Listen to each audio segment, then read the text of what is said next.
Hello class. Students, I hope you have been reading your textbook regularly.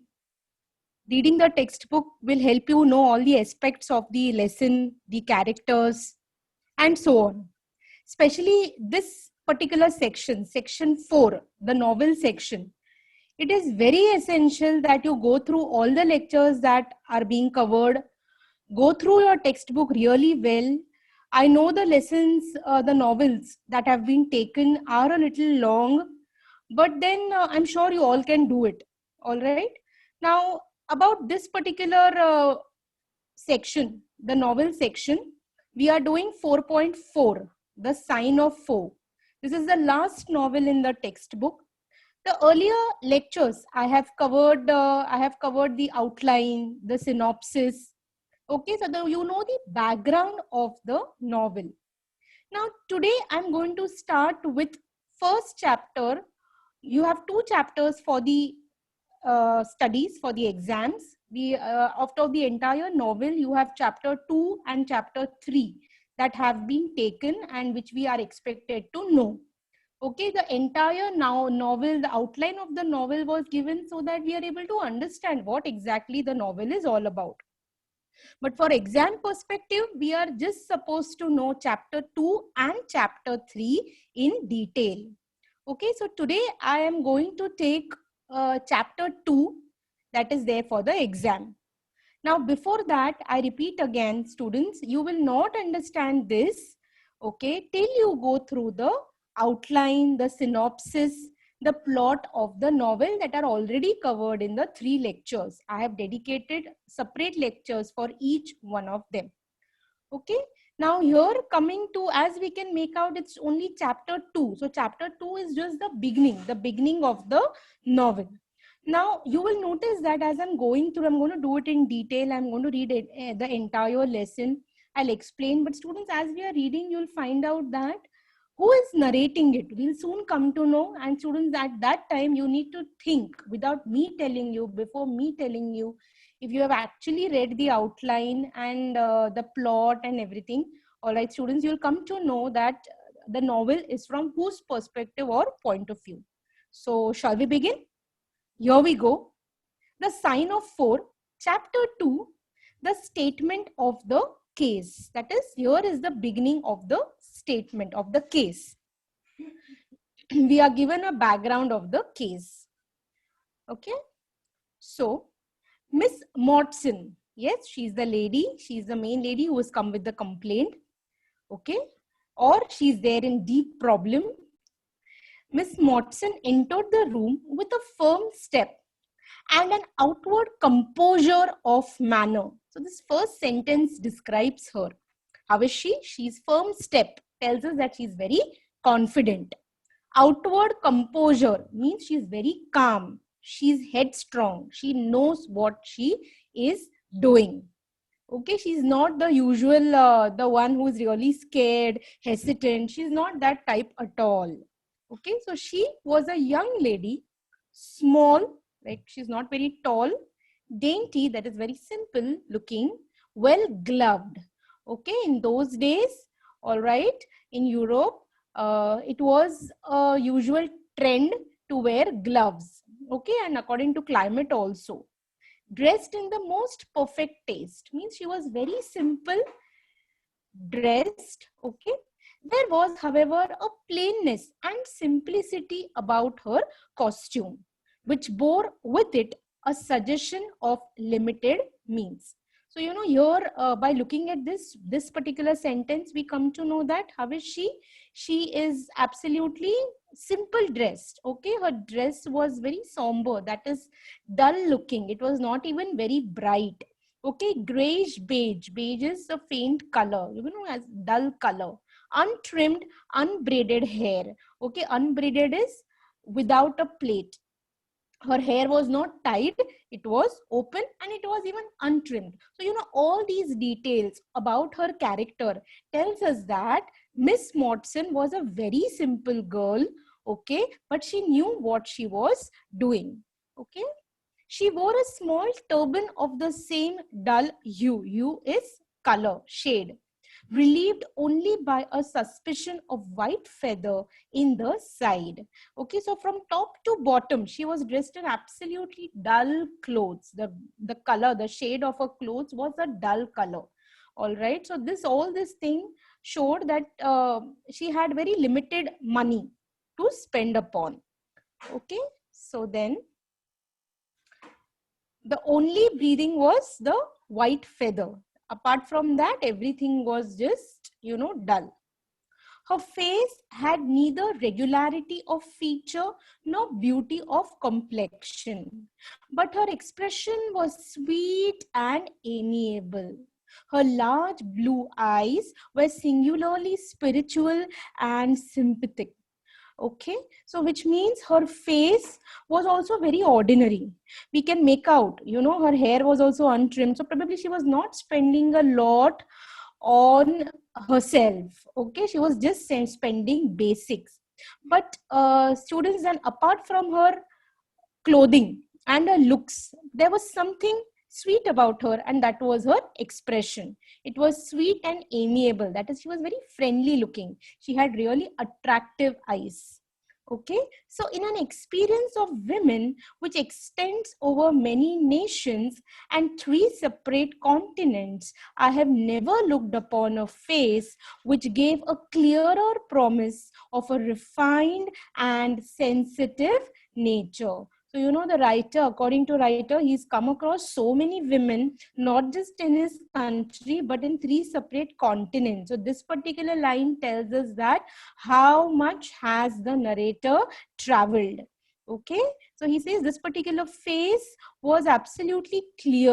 Okay, it gave a clearer promise of a very sensible nature, sensitive, sensible, smart. She knew, as I told you earlier also, she knew what exactly she was doing. I could not, okay, but observe that as she took the seat which Sherlock Holmes placed for her, her lip trembled, her hand quivered is shiver. She showed every sign of intense inward agitation. Okay, so here now there is difference of her expression has changed. When she entered, she was actually a little confident. She knew what she was doing, but now there was a slight chance that she was hesitant also, because she was trembling, she was shivering. Okay, there was some kind of conflict that was going on in her head. Okay, whether should I tell, what should I not tell? So she was hesitant.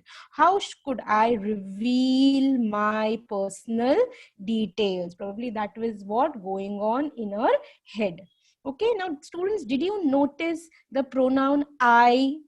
Okay, which means this person I is narrating the story. Okay, so who do you think is I? Who can it be? All right, Sherlock Holmes is written over there. So Sherlock Holmes is definitely not narrating the story. So can you think, can you guess? Okay, so students, if you have got Dr. Watson as the answer, then you are absolutely right. Dr. Watson and Sherlock Holmes are really good friends. So Sherlock Holmes is always followed by Dr. Watson in solving any of the cases. Okay, so I also told you in the very first lecture, all right, of this particular story that the writer, okay, the writer of this novel is actually a doctor. So maybe probably he wanted to see himself in the story somewhere. Hence, along with Sherlock Holmes, who is a fictitious character, an imaginary character, he has also introduced a doctor who is also his best friend, and that's Dr. Watson. So Dr. Watson is narrating the story. Let's proceed. Next paragraph. I have come to you, Mr. Holmes, she said, because you once enabled my employer, Mrs. Cecil Forrester, to unravel a little domestic complication. So here from this sentence, we can make out that she's not come by herself, she's come by herself, of course, but then she has come because she knew Mr. Holmes through her employer. Okay. Mrs. Cecil Forrester, who had employed Sherlock Holmes for a particular case. Okay, so she says that Miss Watson, she says that Mrs. Cecil Forrester was very much impressed by his kindness and skill. So now probably Sherlock Holmes has solved so many cases.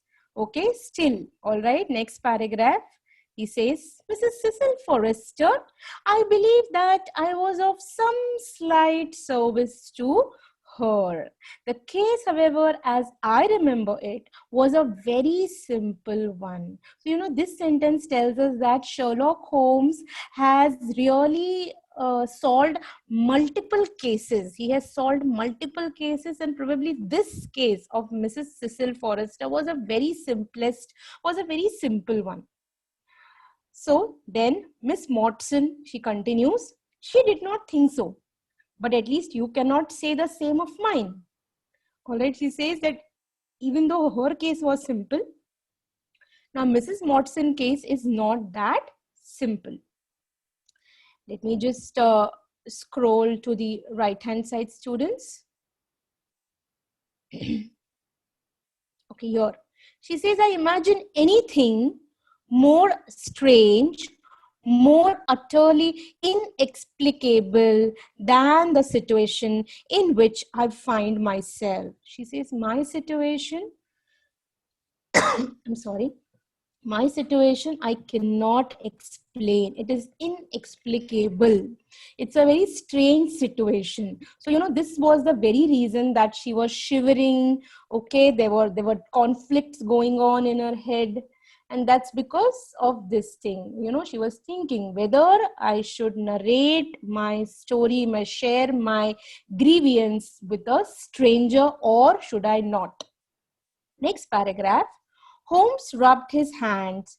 Eyes glistened. Eyes were shining. Why they were shining? Because probably he was waiting for some case. He is very curious about a case and he enjoys doing it. So, here his eyes, they have got a shine. All right. He says, finally, I have something challenging to do. He leaned forward in his chair with an expression of extraordinary concentration upon his clear-cut, hawk-like features. Students, I have told you that Sherlock Holmes is shown to be absolutely sharp. His observation is very keen. Even a slightest of slight detail cannot escape his eye. So, what is the word used for him? Hawk-like features. A simile has been used. Okay.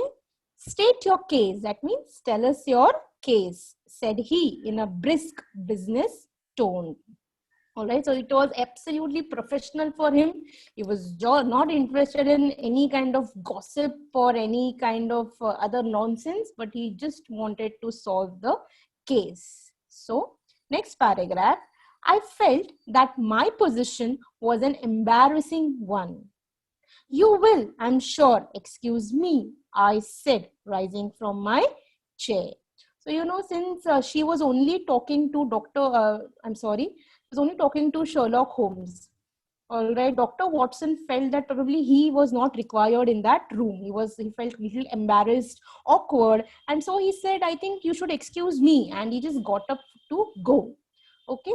To my surprise, the young lady held up her gloved hand to detain me. That is to stop me. She was surprised. Dr. Watson was surprised. Why?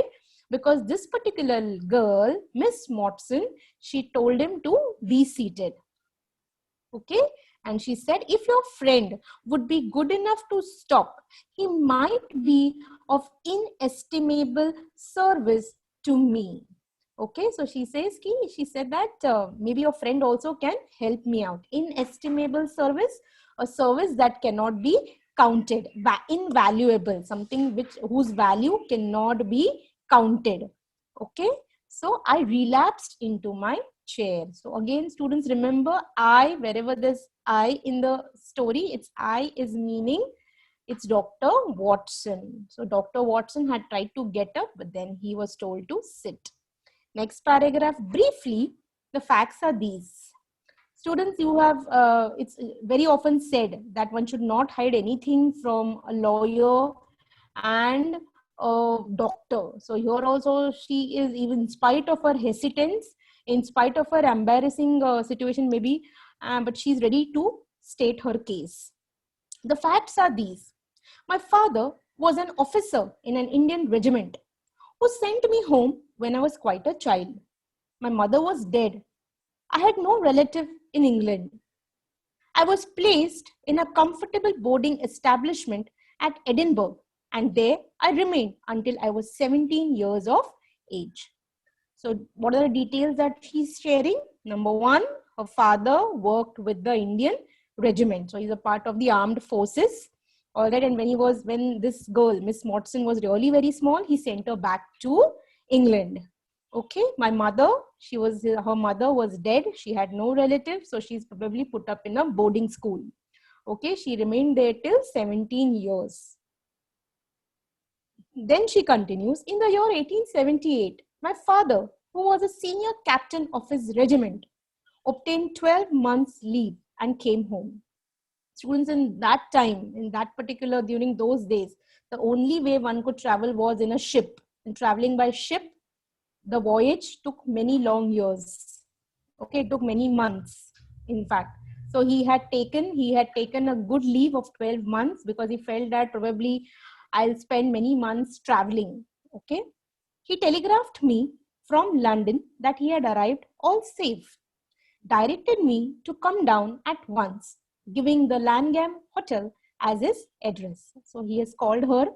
All right, students, if you have go through the synopsis, it's in the earlier class. So when you read the synopsis of these two chapters, many details are clearer there also.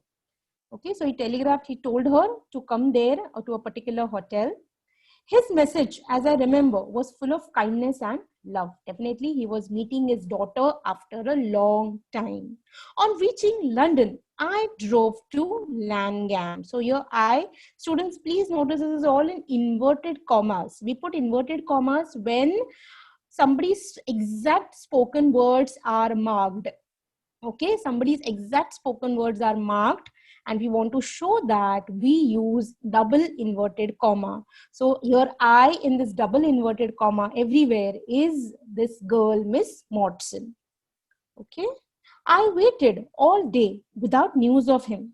That night, on the advice of the manager of the hotel, I communicated with the police, and next morning we advertised in all the papers. So her father called her to a particular hotel. She went there, but then she waited and waited. But then when he did not return, okay, throughout the night, okay, the manager of the hotel, he advised her to go to the police and lodge a complaint. This was page 209. We go on to the next page, page 210. Our inquiries led to no result, and from that day to this, no word has ever been heard of my unfortunate father. So students, this is one of the reasons why she has come to the detective. Okay, Sherlock Holmes is a very famous detective. She has come to him because she felt that even the cops, the police could not find my father. So my last ray of hope is Sherlock Holmes. So she has come to him. Okay. So he came home with his heart full of hope to find some peace, some comfort, and instead, so here, see, inverted commas are over, which means Miss Motson's dialogue is over. Okay, she puts her hand to her throat. Choking sob cut short her sentence, which means she's crying here. Okay, these memories, even though they are really old, okay, they're fresh in her mind. All right, because she could not meet her father even once. Okay, so as it is, she does not have a mother. Now she does not even have, she's missing a father. She does not know what exactly has happened to him. He's come back from India, but after coming back from India, nobody knows where exactly he is. The date asked Holmes, opening his notebook. See, now he's a professional. He's taking down the details. Okay, he disappeared upon 3rd of December 1878, nearly 10 years ago. Okay, so it's been 10 years. So students, you can make out how this can be the reason why she was a little shivering, because she wanted to know what happened with her father. His luggage remained at the hotel. There was nothing in it to suggest a clue. Okay, so Sherlock Holmes is asking her, did you find anything in his luggage? So she says that nothing. Okay, some clothes, some books, curiosities from the Andaman Islands. Okay, some precious things that he must have got for her, for his daughter. Okay, he had been one of the officers in charge of the convict guard there. So she tells him that he was posted as a in a prison, okay, as a part of, guarding the convicts, the criminals. So he was posted in a jail, okay, in a prison. Had he any friends in the town? Only one of we know, Major Sholto of his regiment, the 34th Bombay Infantry. So this was the name. Students, even today in the armed forces, the regiments have their names. Okay, so he belonged to the 34th Bombay Infantry. The major had retired some little time before, lived at Upper Norwood. So students, in synopsis, we are told that he went to meet Mr. Sholto as well, the senior Sholto, the old man who has died. Okay, she had actually been to meet him as well, because he was the only person she knew who was her father's friend. Okay, we communicated with him. Of course, he did not know that his brother officer was in England. So she says that Mr. Sholto refused to believe that he was in, or he did not even know that her father, Mr. Motson, was in England. A singular case. Singular means a peculiar case, one of its kind, something very different. I have not yet described to you the most singular part. About 6 years ago, to be exact, upon the 4th of May 1882, okay, an advertisement appeared in the Times asking for address of Miss Mary Motson and stating that it would be her advantage to come forward. There was no name or address appended. I had at that time just entered the family of Mrs. Cecil Forrester in the capacity of governess. By her advice, I published my address in the advertisement column. The same day, there arrived through the post a small cardboard box addressed to me, which I found to contain a very large and lustrous pearl. So what does she say? She has so many things to share with Mr. Sherlock Holmes. She says that around 6 years ago, so after her father disappeared, till 4 years, she did not know anything. Okay, she did not start receiving this particular pearl immediately after her father died. No, only after 4 years. After 4 years passed away, and after that, all right. So now, which means it's almost 10 years that her father is missing. So first 4 years, she did not know anything. Okay, so later on, in the 5th year, okay, one day she received an advertisement stating that they were looking out for Miss Motson, and if Miss Motson, then they should contact the person. Okay, but no particular address as such was given. But when she replied on the address, okay, given, she received a lustrous pearl, okay, shining pearl. Okay, no word of writing was, I'll just scroll up to the right hand side. Okay, there was no address, nothing given. She just received an expensive lustrous pearl. Since then, every year, same date, there has always appeared a similar box containing a similar pearl without any clue as to the sender. So she doesn't even know who the sender is. Okay. They have been pronounced by an expert to be of rare quality, rare variety, and of considerable value. So she knows that she has, of course, tried to take it to an expert and to find out whether it's a real one or has somebody played a prank on her. But then, to her surprise, the pearl was absolutely real and an expensive one. Okay, So they have been pronounced. That means an expert has given a guarantee, has approved that that pearl is a real one, an expensive one. You can see for yourselves, they are very handsome. That means she's showing the pearl to them, the expensive one. She opened a flat box as she spoke and showed me 6 of the finest pearls that I had ever seen. So students, this we can make out. She had an option. She tried selling off the, she could have sold off the pearl and she could have lived a very good life because the pearl was very expensive. She definitely could have lived a good life, but she did not do that. Okay, she did not do that. She decided to work.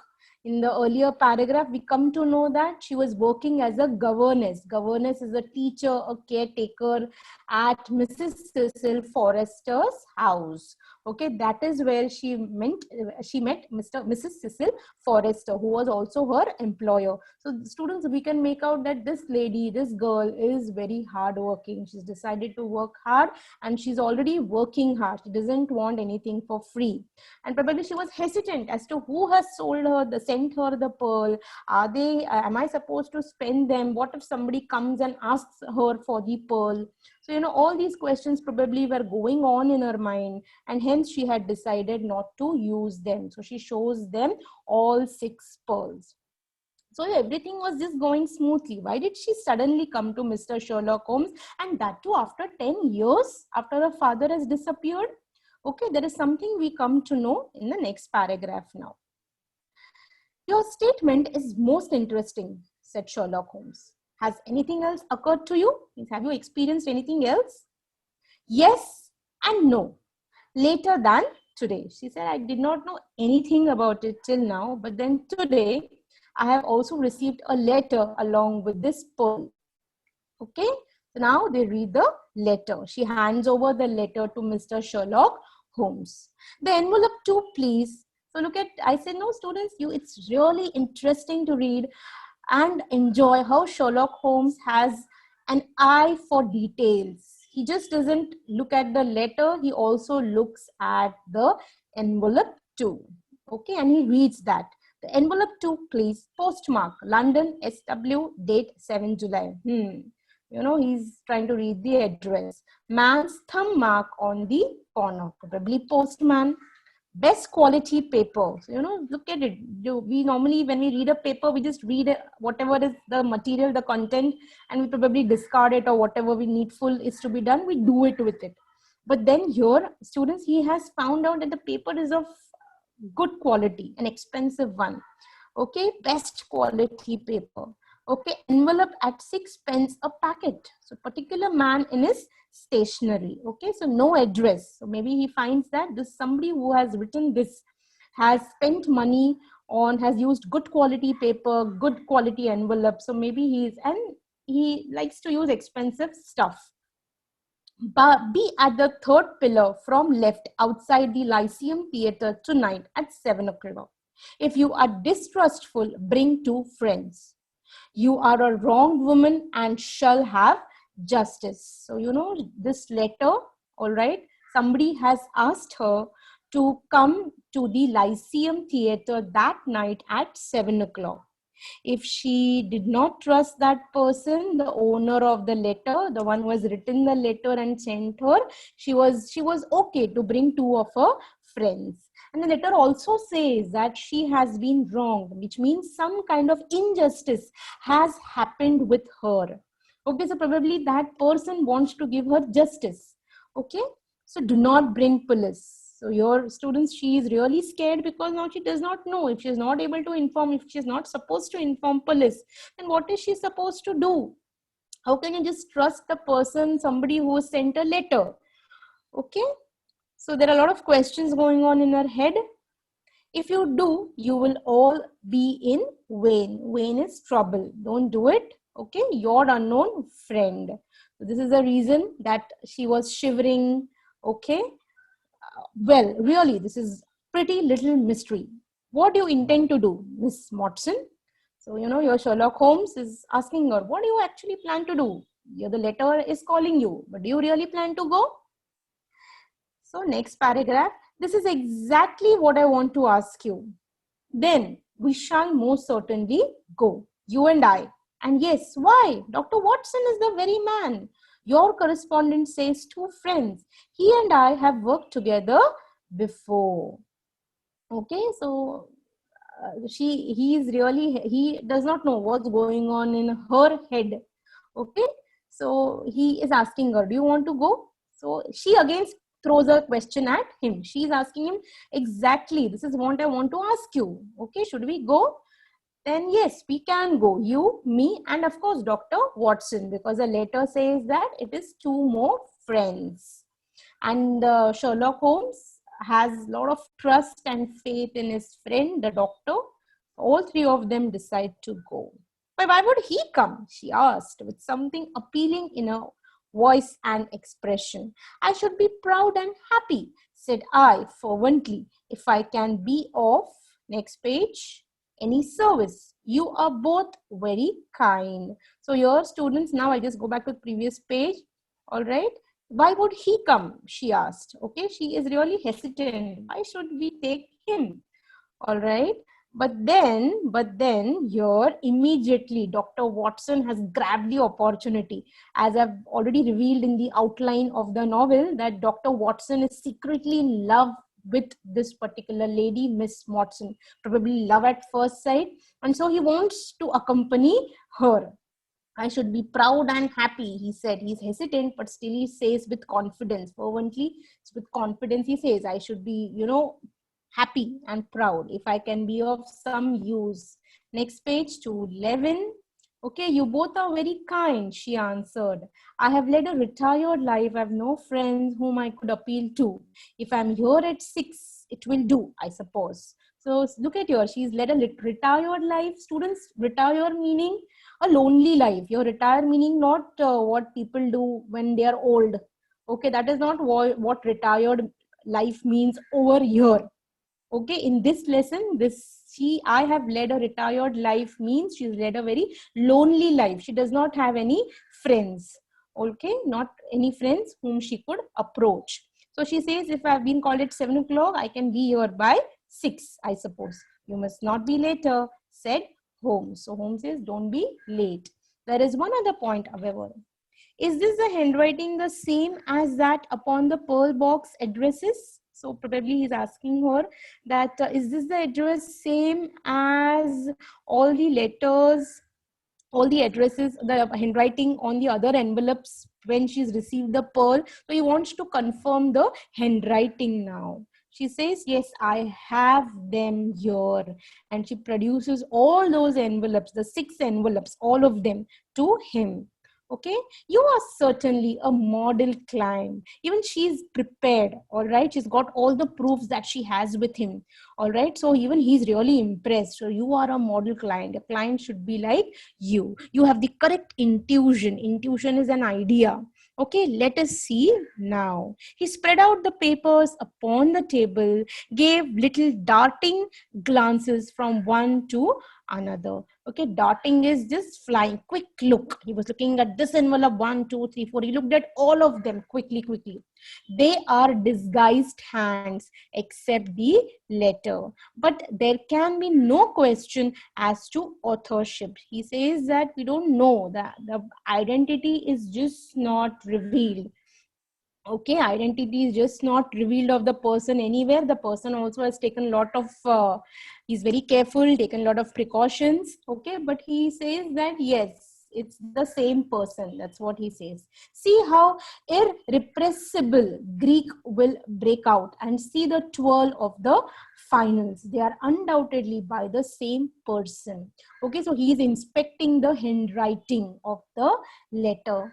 They are undoubtedly by the same person. He says, without doubt, it's the same person. I should not like to suggest false hopes, Miss Watson, but is there any resemblance between this hand and that of your father? Nothing could be more unlike. There's nothing same in here. I expected to hear you say so. We shall look out for you then at 6. Please allow me to keep these papers. I may look into the matter before then. It's only 3:30. A rover. Then a rover is French for goodbye. Okay, a rover is goodbye. A rover, said our visitor. So, he is asking her to go because it's 3 o'clock. All right, and he says that just leave these envelopes over here so I can have a look at them. Okay. Okay. A rover, said our visitor. So goodbye, see you later. That's in French. And with a bright, kindly glance from one to the other of us, she replaced her pearl box in her bosom and hurried away. She took the pearls with her. Okay. Standing at the window, I watched her walking briskly down the street until the great turban and white feather were but a speck in the somber crowd, in the big crowd. Okay, the Dr. Watson is so very mesmerized with her that he just cannot take his eyes off. What an attractive woman, I exclaimed, turning to my companion. He had lit his pipe again. Okay, so here we can make out that he is actually very, very impressed with her, Dr. Watson. Okay, but Sherlock Holmes is thorough professional. He says, I did not observe. You are really an automaton, a calculating machine, I cried. So, he says that Mr. Sherlock Holmes is really very much professional. For him, work is work and nothing else. Okay, so he has just not looked at her that way. He was only probably thinking about those envelopes, those pearls, and what is to be done. Okay, there's something positively inhuman in you at times. He smiled gently. It is of the first importance not to allow your judgment to be biased by personal qualities. A client is to me a mere unit, a factor in a problem. The emotional qualities are antagonistic to clear reasoning. So here, Sherlock Holmes is trying to explain that, I cannot allow my judgment to be biased by a clothing or whatever the external factors. For me, a case is a case. I just have to apply my reasoning, my logic. Only then will I be able to solve the problem. I assure you that the most winning woman I ever knew was hanged for poisoning 3 little children for their insurance money, and the most repellent man of my acquaintance is a philanthropist who has spent nearly $250,000 upon the London poor. See, Sherlock Holmes clearly believes that looks can be deceptive. Okay, so what does he say? He says that the most beautiful woman I've known in all these cases, she was hanged. Okay, she was hanged, she was punished for poisoning her 3 children for their insurance money. And the most repellent man, a man who looks really brutal, really arrogant, rude, he is a philanthropist. A philanthropist is a person who does a lot of charity, who does a lot of social service. So, looks can be deceptive. This is what Sherlock Holmes believes. Okay, in this case, however, he just wants to make Dr. Watson, just wants Sherlock Holmes to be impressed by her, but no, it's not like that. Okay, and Sherlock Holmes says that I never make exception. An exception disapproves the rule. Have you ever had occasion to study character in handwriting? What do you make of the fellow's scribble? Scribble is handwriting. So he's asking her now, he's just changed the point. He's just changed the topic, because as I told you, Sherlock Holmes just wants to solve the case. Okay, so he says, what do you think of this handwriting? Okay, it's now they're coming back. So the topic is changed. The topic about Miss Watson is left there only. And now Sherlock Holmes has come to the letter, the handwriting. It is legible and regular, I answered, a man of business habits and some force of character.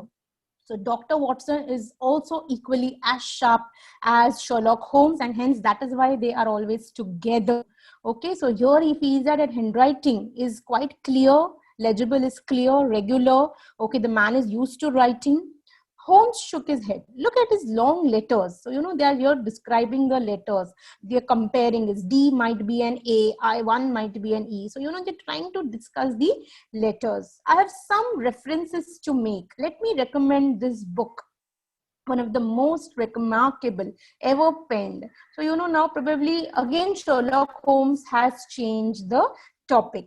After now the handwriting part is over, now he's asking Dr. Watson to read a book. I shall be back in an hour. So, you know, he wants to go somewhere alone. Maybe he wants to find out something. And so he hands over a particular book. Okay, Winwood reads Martyrdom of Man, this book to Dr. Watson, and he goes out. I sat in the window with the volume in my hand. A person who is in love, he is not able to focus. Okay, he's sitting by the window with the book, but then look at the line. My thoughts were far from the daring speculations of the writer. My mind ran up our late visitor, her smiles, you know, all the details are described, her voice, mystery which overhung her life. If she was 17 at the time of her father's disappearance, she must be 7 and 20. That is 27, a perfect age. Okay, a perfect age. So, you know, he's calculating a lot of things, and obviously he's calculating all these things. Maybe he wants to propose her for a marriage, which we already know and we have done in the outline. So I sat and mused, that is, he's thinking, okay, until such dangerous thoughts came into my head, and I hurried away to my desk, plunged furiously into the latest treatise upon pathology. So he was a doctor, all right. So he's kind of looking at the clues.